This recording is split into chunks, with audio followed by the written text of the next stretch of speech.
80% des réserves financières africaines sont déposées sur un compte opération contrôlé par l'administration française.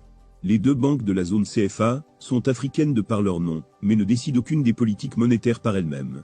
Pire, les pays eux-mêmes ne savent même pas quelle est la part de réserves financières qui leur appartient en groupe ou individuellement en tant que pays, mais détenue par l'administration du Trésor français. Les gains issus des investissements de ces fonds au Trésor français sont censés être rajoutés à la cagnotte africaine, mais aucun compte n'est donné là-dessus aux banques ni même aux pays membres. Seul un groupe limité à 6 administrateurs du Trésor français ont connaissance des montants du compte d'opération, du lieu d'investissement des sommes. Les banques centrales africaines n'ont pas accès à ces informations, déclarait le Dr Gary Kabu. On estime maintenant que la France détient près de 500 milliards de dollars auprès de son trésor. Elle est donc prête à tout, afin de combattre toute personne qui chercherait à faire la lumière sur le côté obscur de ce vieil empire. Les pays africains ne disposent pas d'accès à cet argent. La France leur permet d'accéder à seulement 15% de l'argent chaque année. Si elles ont besoin de plus que cela, ils doivent emprunter de l'argent supplémentaire à partir de leur propre 65% du Trésor français à des taux commerciaux.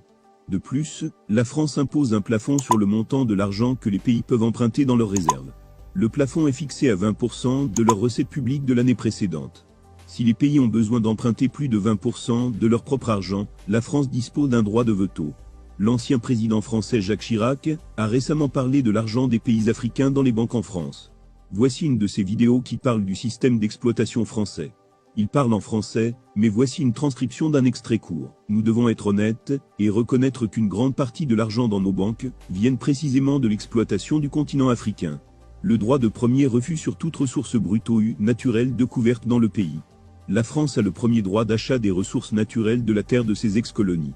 Ce n'est qu'après que la France ait dit « Je ne suis pas intéressé » que les pays africains sont autorisés à chercher d'autres partenaires.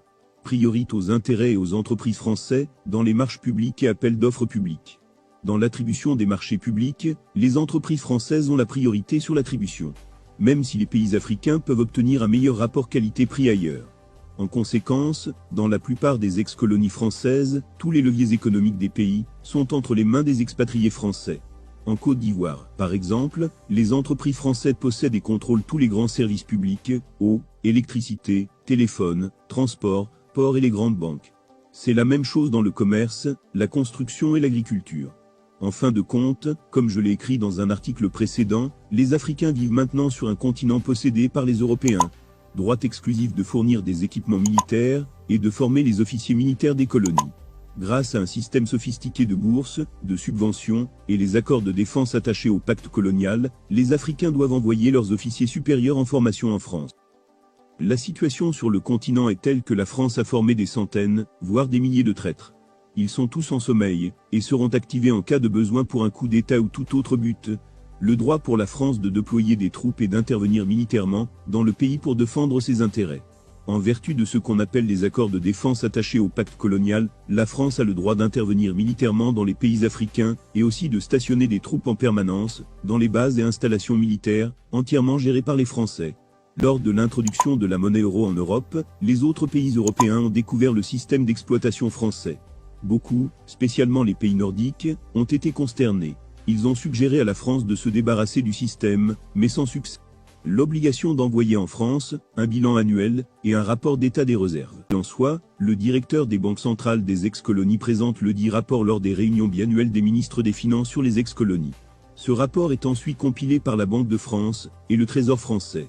Renoncer à toute alliance militaire avec d'autres pays, sauf autorisation de la France. Pourquoi les alliances militaires régionales en Afrique sont les plus faibles ?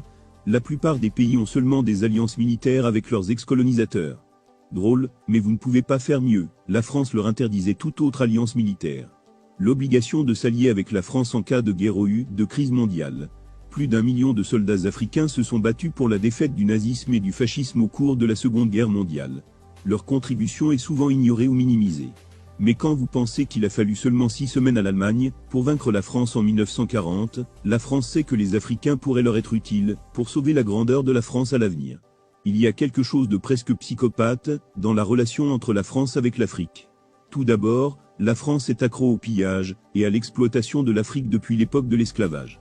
Ensuite, il y a ce manque complet de créativité et d'imagination de l'élite française à penser au-delà du passé et de la tradition. Enfin, la France dispose de 2 institutions, qui sont complètement gelées dans le passé, habitées par des paranoïaques et psychopatho-fonctionnaires. Ils répandent la peur de l'apocalypse, si la France changeait de stratégie. Leur référence idéologique date encore du 19e siècle, ce sont les ministres des Finances et du Budget et des Affaires étrangères de la France. Ces 2 institutions ne sont pas seulement une menace pour l'Afrique, mais pour les Français eux-mêmes. C'est à nous, Africains, de nous libérer, sans en demander la permission.